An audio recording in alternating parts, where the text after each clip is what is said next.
Welcome সবাইকে classmate 24 YouTube চ্যানেলে। আশা করছি সবাই ভালো আছো। নেট এবং শেড 2026-এর প্রস্তুতির এই সিরিজে ইংলিশে পেপার 2-তে আমরা আজকের ক্লাসে আলোচনা করব মেল গেজ নিয়ে। মেল গেজ যে ধারণা, বিখ্যাত থিওরিস্ট লরা মালভের যে মেল গেজ ধারণা, সেই এই অংশটা, এই যে মেল গেজ যেটা ফিল্ম থিওরির অন্তর্ভুক্ত, এটা কালচারাল স্টাডিজ এবং কিছুটা অংশে লিটারারি থিওরি এবং ক্রিটিসিজমের অন্তর্ভুক্ত। এবং 2025-এর কোয়েশ্চেন পেপারে আমরা অনেকবারই দেখেছি এর উপরে গুরুত্ব আরোপ করা হয়েছে। তো সেই অনুযায়ী তোমাদের অনেকের রিকোয়েস্ট ছিল যে মেল গেজ এবং ফিল্ম থিওরির উপরে সেপারেটলি ক্লাস নিয়ে আসতে। তাই আজকের ক্লাসে আমরা আলোচনা করব লরা মালভের এই যে বিখ্যাত ধারণা মেল গেজ নিয়ে। আশা করছি ফিল্ম থিওরি রিলেটেড এর আগের ক্লাসটা তোমরা সবাই ফলো করেছো। যদি না করে থাকো আমি ডিসক্রিপশন বক্সে লিঙ্ক দিয়ে রাখছি, সবাই সেই ক্লাসটা আগে ফলো করবে, তাহলে আজকের এই মেল গেজ ধারণা নিয়ে তোমাদের সবারই বুঝতে সুবিধা হবে। এছাড়াও যারা যারা আমার ক্লাসে নতুন, কাইন্ডলি চ্যানেলটা সাবস্ক্রাইব করে নেবে এবং চ্যানেলটা ফলো করে একটা লাইক এবং একটা শেয়ার করে দেবে। নেট এবং সেটের অ্যাসপিরেন্টসরা তোমরা চাইলে full syllabus based notes, one liners এবং এমসিকিউ সহ প্রশ্ন উত্তরের প্র্যাকটিস সেট পারচেস করতে হলে আমাদের হোয়াটসঅ্যাপ নাম্বারে কন্ট্যাক্ট করতে পারো, যেটা আমি ডেসক্রিপশন বক্সে দিয়ে রাখছি। এছাড়াও তোমরা চাইলে মান্থলি বিশেষ পেইড মেম্বারশিপ গ্রুপও আমাদের জয়েন করতে পারো, যেখানে নেট সেটের উদ্দেশ্যে প্রত্যেকটি গুরুত্বপূর্ণ ক্লাস, পিওয়াইকিউ সলিউশন এবং ওয়ান লাইনের ডিসকাশনের ক্লাসগুলোও তোমরা পেয়ে যাচ্ছ। তাই যারা যারাই আগামীতে নেট এবং সেটের প্রিপারেশন নিতে যাচ্ছ, তোমরা চাইলে আমাদের এই পেড মেম্বারশিপ কোর্সগুলো জয়েন করতে পারো। পাশাপাশি নেট এবং সেট রিলেটেড যে কোনো ধরনের কোয়ারি থাকলে, English related, English literature related যে কোনো ধরনের কোয়ারি থাকলে, বা আপকামিং যে কোনো কম্পিটিটিভ এক্সাম রিলেটেড যে কোনো ধরনের কোয়ারি থাকলে, এবং আজকের ক্লাসের পিডিএফ পেতে হলে তোমরা সরাসরি আমাদের টেলিগ্রাম গ্রুপ এবং আমাদের হোয়াটসঅ্যাপ চ্যানেলটাও ফলো করে নিতে পারো। টেলিগ্রাম গ্রুপের লিঙ্ক এবং হোয়াটসঅ্যাপ চ্যানেলের লিঙ্ক আমি এই ভিডিওর ডিসক্রিপশন বক্সে উল্লেখ করে দিচ্ছি। তো ফিরে আসছি আজকের আলোচনাতে আমরা মেল গেজ, লরা মালভের যেই বিখ্যাত ধারণা মেল গেজ নিয়ে আলোচনা করব। দেখো, লরা মালভে 1975-এ তার সেই বিখ্যাত প্রবন্ধ ভিজুয়াল প্লেজার এবং ন্যারেটিভ সিনেমা, এটাতে তিনি দেখিয়েছিলেন যে হলিউডে সিনেমাগুলো কিভাবে পুরুষ দর্শকদের আনন্দ দেওয়ার জন্য তৈরি করা হয় এবং সেখানে নারীদেরকে কেবলই একটা যেন প্রদর্শনীর বস্তু হিসেবে তুলে ধরা হয়। এবং এখান থেকেই তার এই মেল গেজ বা পুরুষতান্ত্রিক দৃষ্টি, এই ধারণাটা এসেছে, কনসেপ্টটা এসেছে মেল গেজের। বোঝা গেছে?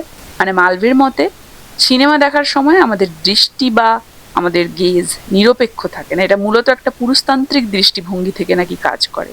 এবং এই গেজকে তিনি 3টে ভাগেও ভাগ করেছেন। এখানে আমরা তার এই যে এসে তার প্রকাশনার বিবরণ দেখতে পাচ্ছি, পাবলিকেশন ডিটেলস দেখতে পাচ্ছি। ইয়ার হচ্ছে 1975 এবং জার্নাল হচ্ছে স্ক্রিন, আর তার প্রবন্ধের নাম হচ্ছে বা এসের নাম হচ্ছে visual pleasure and narrative cinema. দেখো, মালভি যখন এই প্রবন্ধটা লিখছেন তখন তিনি মূলত হলিউডের মূলধারার সেই সিনেমার সমালোচনা করেছিলেন। এবং তার মূল যে বক্তব্যগুলো সেগুলো কি, দেখো, মেথোডোলজি মানে পদ্ধতি, তিনি মনোসমীক্ষণ সেই তত্ত্ব বা সাইকো অ্যানালাইসিস সেই থিওরি তার ব্যবহার করেছেন এক্ষেত্রে, বিশেষ করে সিগমন্ড ফ্রয়েড এবং জ্যাক্স লাকার সেই থিওরির ব্যবহার করেছেন। আর পলিটিক্যাল ওয়েপন মানে রাজনৈতিক হাতিয়ার, মালভি নিজেই বলেছেন যে তিনি এই থিওরিগুলোকে একটা রাজনৈতিক হাতিয়ার হিসেবে ব্যবহার করছেন। কেন? কারণ তিনি দেখাতে চেয়েছেন যে কিভাবে সিনেমার সেই কারিগরি দিক বা অ্যাপারেটাস পুরুষতান্ত্রিক সমাজ ব্যবস্থাকে আরো শক্তিশালী করে তোলে। তাহলে মালভের কোর কনসেপ্ট কি না, মেল গেজ, যেখানে তিনি আর্গিউ করেছেন that in classical Hollywood cinema the camera is not neutral, it is gendered as male. মানে পুরুষতান্ত্রিক দৃষ্টি রয়েছে, মেল গেজ পুরুষতান্ত্রিক দৃষ্টি। তো মেল গেজ কি? ডেফিনেশন বলতে গেলে male gaze is the way visual arts literature depict the world and women from a masculine heterosexual point of view. তো এই মেল গেজ কি না, মেল গেজ বা পুরুষতান্ত্রিক দৃষ্টি হলো শিল্পকলা ও সাহিত্যে জগৎকে এবং বিশেষ করে নারীদেরকে একজন পুরুষ বা একজন বিষমকামী পুরুষের দৃষ্টিভঙ্গি থেকে উপস্থাপন করা। অর্থাৎ দর্শক যখন দেখছে তখন তিনি অবচেতনভাবে একজন পুরুষের চশমা দিয়ে নাকি এই সব কিছু দেখছেন। এটাই হচ্ছে তার সেই মেল গেজের গুরুত্বপূর্ণ ধারণা। পাওয়ার ডাইনামিক, দেখো, ক্ষমতার সমীকরণ। এখানে ক্ষমতার লড়াই বা ডাইনামিককে 2টি ভাগে ভাগ করা হয়েছে, man as active and women as passive. Man as active, Mulvey পুরুষকে বলেছেন বিয়ারার অফ দ্য লুক বা দৃষ্টির বাহক। বোঝা গেছে? মানে সিনেমায় পুরুষের চরিত্র সেই ব্যক্তি যে সক্রিয়ভাবে কাজ করে, ঘটনার প্লটটাকে সামনের দিকে এগিয়ে নিয়ে যায়, এবং নারী চরিত্রের দিকে সে তাকায়, তার হাতেই তার নিয়ন্ত্রণ থাকে। আর নারী হিসেবে দেখো নিষ্ক্রিয়, women as passive, women as passive. দেখো উইমেন বা নারী চরিত্রটা হচ্ছে অবজেক্ট অফ দ্য লুক। দেখো এ কিন্তু বিয়ারার অফ দ্য লুক, আর এই হচ্ছে অবজেক্ট অফ দ্য লুক। সেই লুকের বিষয়বস্তু হচ্ছে নারী, ঠিক আছে, দৃষ্টির বস্তু। এখানে তিনি চমৎকার শব্দ ব্যবহার করেছেন, টু বি লুকড অ্যাট নেস। এই যে একটা শব্দ, চমৎকার, এটা একটা টার্ম যেটা মালভে কয়েন করেছেন, টু বি লুকড অ্যাট নেস। এর মানে হচ্ছে নারীর সিনেমায় থাকার প্রধান কারণই হচ্ছে যে তাকে দেখা হবে। তিনি কেবল সিনেমার দৃশ্যপট সুন্দর করার জন্য বা পুরুষের লালসার বস্তু হিসেবেই পর্দায় উপস্থিত। বোঝা গেছে? তাহলে পাওয়ার ডাইনামিকের দিক থেকে এই দুভাবে ভাগ করা হচ্ছে। এরপর আমরা দেখবো the three looks in cinema. দেখো এটা লরা মালভির এই মেল গেজ থিওরির একটা গুরুত্বপূর্ণ অংশ, সিনেমার তিনটে দৃষ্টি। মালভি এখানে ব্যাখ্যা করেছেন যে সিনেমা দেখার সময় এই যে তিনটে লেয়ার মিলেমিশে কিভাবে একটা পুরুষতান্ত্রিক পরিবেশ তৈরি করে। First of all the cameras look, ক্যামেরার দৃষ্টি। ক্যামেরা যখন কোনো দৃশ্য রেকর্ড করে সেটা নিরপেক্ষ থাকে না। কাজ কি করে ক্যামেরা? না, ক্যামেরা এমনভাবে নারী চরিত্রদের চিত্রায়িত করে যাতে তাদের রূপ বা শরীরের বিশেষ অংশের উপরে গুরুত্ব দেওয়া হয়। প্রভাব কি? ক্যামেরা অনেক সময় নারী শরীরের বিভিন্ন অংশের লিঙ্গারিং করে বেশিক্ষণ ধরে ফোকাস করে রাখে সেই অংশগুলোর ওপরে, যেটা চরিত্রটাকে একজন মানুষ হিসেবে নয় বরং একজন বস্তু হিসেবে যেন উপস্থাপন করছে। দ্বিতীয়ত দ্য ক্যারেক্টার্স লুক। দেখো চরিত্রের দৃষ্টি, মানে সিনেমার গল্পের ভেতরে এক চরিত্রের অন্য চরিত্রের দিকে তাকানো। সিনেমার ভেতরে পুরুষ চরিত্রগুলো যেভাবে নারী চরিত্রের দিকে তাকায়, যে লালসা, ভালোবাসা, আধিপত্যের দৃষ্টিতে, সেটা দর্শকদের অবচেতন মনে একটা বার্তা দেয়। এর ফলে পর্দার পুরুষ চরিত্রটা এখানে কর্তা বা সাবজেক্ট হিসেবে কাজ করে আমরা বুঝতে পারি, আর নারী চরিত্রটা কিন্তু অবজেক্ট বা লক্ষ্য হিসেবে কাজ করে আমরা দেখতে পাই। আর কি না, the audiences looks, the three looks বলেছে। তাহলে ক্যামেরাস লুক, ক্যারেক্টার্স লুক আর অডিয়েন্সেস লুক, দর্শকদের দৃষ্টি। সবচেয়ে জটিল একটা প্রক্রিয়া এটা, ঠিক আছে? তো সেই যে সিনেমা হল বা প্রেক্ষাগৃহ, সেখানে বসে থাকা দর্শক সিনেমার সেই স্ট্রাকচার বা এডিটিং এর কারণে নিজেকে পর্দার পুরুষ প্রধান চরিত্রের জায়গায় কিন্তু কল্পনা করতে থাকে, ঠিক আছে? মানে দর্শক হিসেবে সে পুরুষই হোক আর নারীই হোক, সে কিন্তু সিনেমার ওই পুরুষ চরিত্রের সাথে নিজেকে কল্পনা করে। ফলে কি হয়, সে যখন নিজেকে নায়কের চরিত্রে বসাচ্ছে, সে নায়িকার দিকে সেভাবেই তাকাচ্ছে, নায়কের দৃষ্টিভঙ্গি থেকেই তাকাচ্ছে। তো মালভি মনে করে এই প্রক্রিয়ায় দর্শক নিজের লিঙ্গ নির্বিশেষে পুরুষতান্ত্রিক আনন্দ বা মেল গেজে কিন্তু অভ্যস্ত হয়ে পড়ে। বোঝা গেছে? তাহলে এই যে মেল গেজ, এই যে তত্ত্বটাতে এই তিনটে লুক খুব গুরুত্বপূর্ণ অংশ। Three look, audiences look, cameras look and characters look. তাহলে ক্যামেরা যা দেখে, নায়ক যা দেখে এবং আমরা মানে দর্শকরা যা দেখি, এই তিনটে দৃষ্টি এক হয়ে নারীকে কেবলই একটা প্রদর্শনের বস্তু বা ভিজুয়াল প্লেজারের উৎস হিসেবে তৈরি করে, তাই না? এছাড়াও আমরা মালভের এই মেল গেজ তত্ত্বের একটা গুরুত্বপূর্ণ অংশ দেখতে পাবো, যেটা হচ্ছে সাইকো অ্যানালিটিক মেকানিজম, মানে মনোসমীক্ষণমূলক প্রক্রিয়া। দেখো মালভি এখানে ব্যাখ্যা করেছেন যে কেন পুরুষরা বা দর্শকরা এই মেল গেজ থেকে আনন্দ পায়। মালভি মূলত ফ্রয়েডের দুটো ধারণার সাহায্যে ব্যাখ্যা করেছেন যে সিনেমা কিভাবে দর্শকদেরকে আনন্দ দিচ্ছে। টু ফ্রয়েডিয়ান কনসেপ্ট, একটা হচ্ছে স্কোপোফিলিয়া, তাকিয়ে থাকার আনন্দ, ঠিক আছে? প্লেজার ইন লুকিং, মানে এটা মানুষের একটা আদিম প্রবৃত্তি, একটা আকাঙ্ক্ষা, যেখানে অন্যকে বস্তু হিসেবে দেখার মাধ্যমে সে আনন্দ পায়। মালভের মতে সেই যে সিনেমার অন্ধকার হল, সেখানে বসে অন্য কারো ব্যক্তিগত বা বিশেষ মুহূর্তগুলো দেখা দর্শকদের এক ধরনের সেক্সুয়াল প্লেজার দেয়।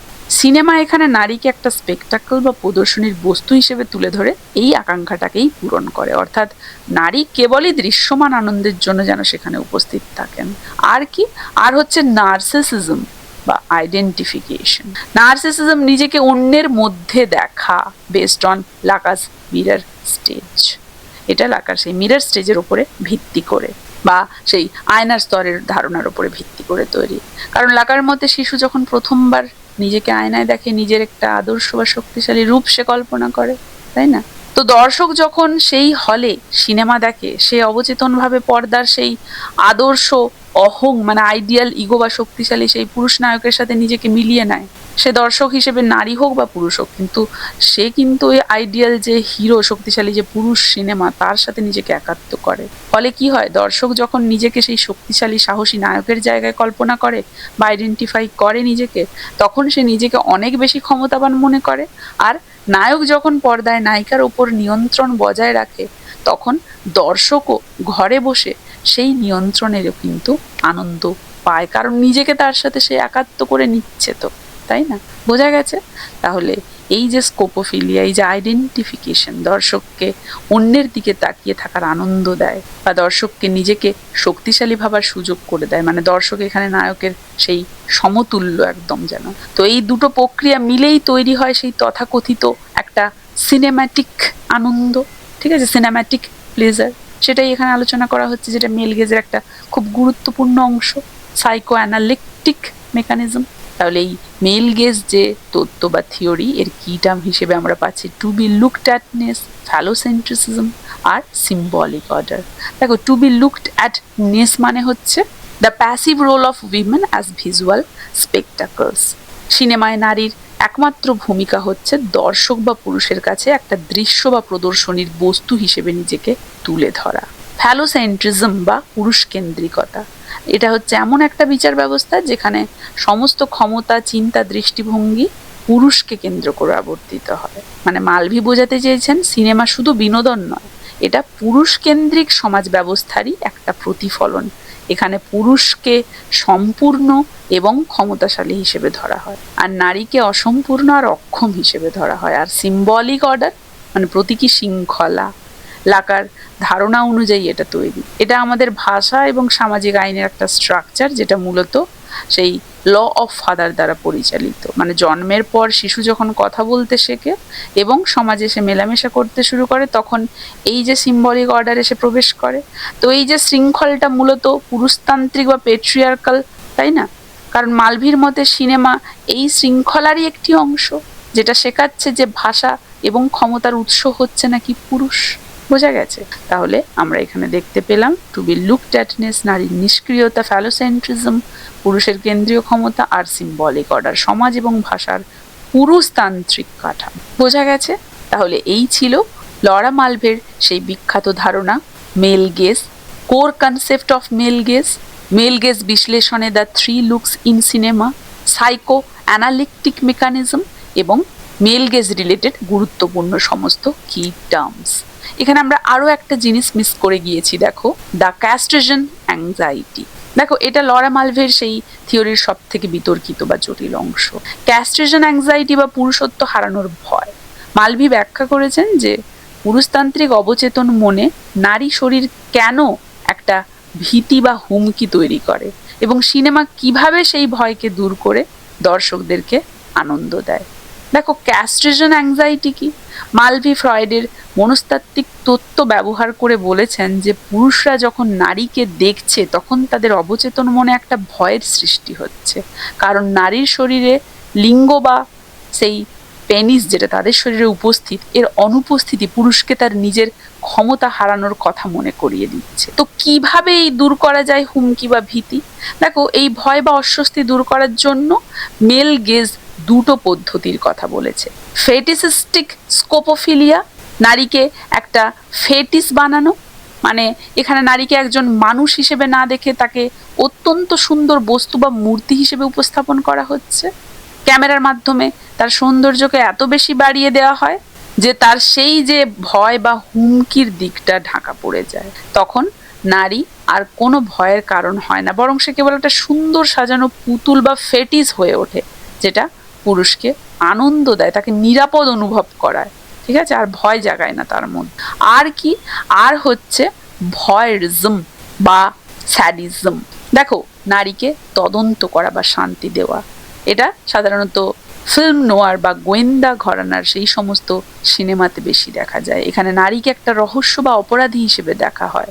পুরুষ চরিত্রটা এখানে গোয়েন্দা বা নিয়ন্ত্রকের ভূমিকায় থাকে। সে নারী চরিত্রের অতীত জীবন নিয়ে ইনভেস্টিগেট করে এবং তাকে দোষী সাব্যস্ত করে এবং শেষ পর্যন্ত তাকে শাস্তি দেয় বা ক্ষমা করে দেয়। তো নারীকে শাস্তি দেওয়ার মাধ্যমে পুরুষ তার নিজের আধিপত্য বা ক্ষমতা যেন পুনরায় প্রতিষ্ঠিত করে সেই ভয় বা হুমকি থেকে, এবং তার অবচেতন মনের ভয়টা এভাবেই দূর হয়।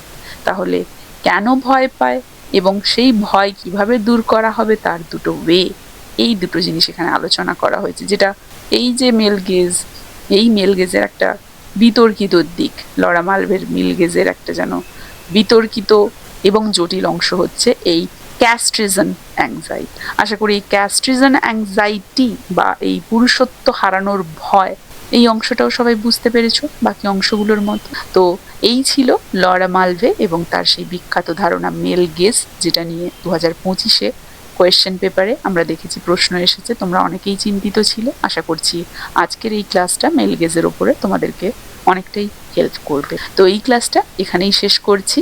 কার কেমন লাগলো জানাবে, ভালো লাগলে চ্যানেলটা সাবস্ক্রাইব করে একটা লাইক এবং একটা শেয়ার করে দেবে।